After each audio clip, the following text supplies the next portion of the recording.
Berbicara masalah troubleshooting electrical, sekarang kan banyak sekali mobil dengan teknologi yang serba electrical, apalagi nanti banyak sekali mobil listrik ya. Nah, sebelum masuk ke mobil listrik kan seperti ini, mobil matic, mobil 4WD, kemudian common rail, injeksi, yang semuanya itu dikontrol secara elektronik. Nah, teman-teman, di sini kan saya mau ngomong ya. Saya mau bicara sebagai seorang mekanik ini kan kadang ini ada trouble. Nih, saya bicara tentang mobil ini. Jadi mobil ini itu posisi di P itu nggak bisa masuk ke posisi ke R, ke D. Jadi kan kalau kita parkir tiba-tiba kok seperti itu, pasti kan Anda pemilik atau driver kan bingung ya, mau melanjutkan perjalanan akhirnya nggak bisa karena posisinya handle ini itu terkunci di posisi P. Nah, di video saya itu pernah saya membuat mengenai apa ini ya, dari posisi P agar bisa dipindah ke posisi D, posisi urgent ya teman-teman ya. Jadi ketika nanti sudah di P kok nggak bisa, itu biasanya di sekitar sini, depan sini, ini ya. Nah sini, itu ada namanya kayak lubang. Lubang itu bisa dimasukin kunci, kemudian kuncinya dimasukkan, ditekan, akhirnya nanti handle ini bisa digeser. Atau kalau di mobil ini ada tombol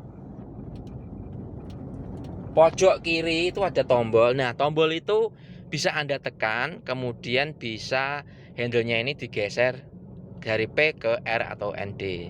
Nah, cukup mudah. Biar nanti bisa di posisi R atau D sehingga mobil bisa jalan lagi ke tempat normal ya. Jangan nanti dipindah ke P lagi, nanti malah nggak bisa. Cukup di posisi N, handremnya ditarik seperti itu biar nanti nggak ngelok. Nah, biasanya jika tidak bisa seperti itu ya, akan muncul indikator-indikator yang abnormal di dashboardnya. Indikator itu entah D-nya kedip-kedip, atau ada huruf A, atau huruf R, atau huruf S, ataupun O mungkin ya. Tapi yang ini tadi di mobil ini tuh muncul huruf A, entah itu apa ya artinya.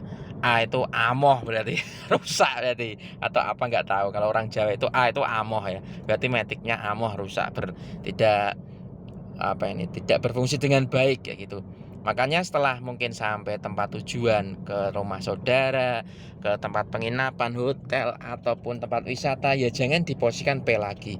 Cukup diposisikan ke posisi N, handremnya ditarik. Nah, sebenarnya kalau trouble-trouble seperti ini, itu kalau kita nggak mengetahui, nggak paham, itu akan lama ya teman-teman ya. Makanya biasanya kalau saya sendiri itu tetap harus pakai namanya workshop manual, di scan, nggak bisa dengan cara dikarang. Oh, kira-kira ininya secara manual itu jarang, sulit, dan jarang cepat ketemu. Ya tetap harus pakai alat scan, muncul DTC-nya apa, kemudian nanti setelah dicek DTC-nya itu kita pakai buku panduan menuju ke poin-poin apa. Akhirnya nanti akan ketemu yang bisa membuat tujuan apa yang rusak itu nanti akan kelihatan. Kalau sudah seperti ini, biasanya kalau masalah electrical itu tetap harus pertama ya dicek oli metiknya ada atau tidak, kemudian dari fungsi ini PRND bisa atau tidak ya, fungsi dari handlenya ini sendiri, atau dari bisa sekring-sekringnya. Sekring untuk mobil ini itu ada di dua tempat ya, ada di bagian depan, di bagian mesin itu ada, bisa dicek semua sekringnya apakah ada yang putus, ngepong, terbakar, atau yang lainnya. Kemudian ada lagi di bagian sebelah kiri sini teman-teman ya, sebelah kiri sini itu ada rumah sekring, dicek lagi sekringnya bermasalah, putus, kemudian sekringnya terbakar, atau yang lain-lainnya. Nah, itulah info-info yang dapat saya sampaikan kali ini ya teman-teman. Memang tadi trouble electrical kadang itu memang kalau dicari itu mumet, susah, sulit, butuh kopi banyak, butuh rokok banyak.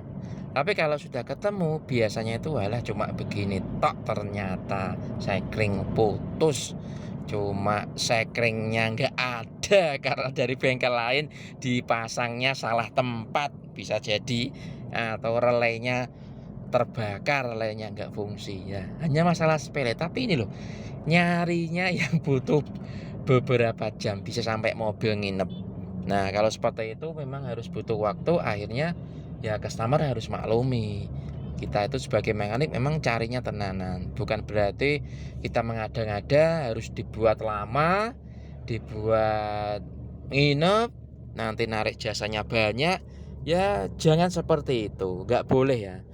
Nanti bisa membunuh apa ini, mata pencarian kita. Yang tadinya kita sawahnya ya, istilahnya itu sawahnya kita garap dengan dipupuk, dibajak, diairi dari awal sampai akhir karena tergiur tadi, karena money money, oh money money, tergiur dengan uang ya.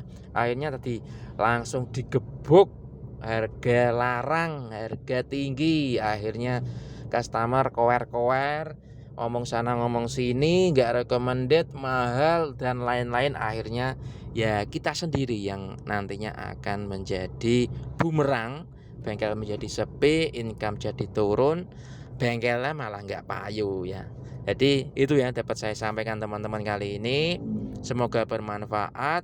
Memang carinya sulit, susah, tapi ternyata sepele ya, narik jasanya atau bayar jasanya ya sewajarnya saja. Kalau memang harus edel-edel dashboard, ternyata kabelnya ngepong, ya bisa jasanya mahal karena memang harus bongkarin banyak. Tapi kalau memang ternyata hanya sekringnya, pekerjaan hanya sekitar 2 jam 3 jam, ya mungkin di bawah 300, atau kalau mau memang harga teman ya malah lebih baik ya gitu, atau ganti rokok.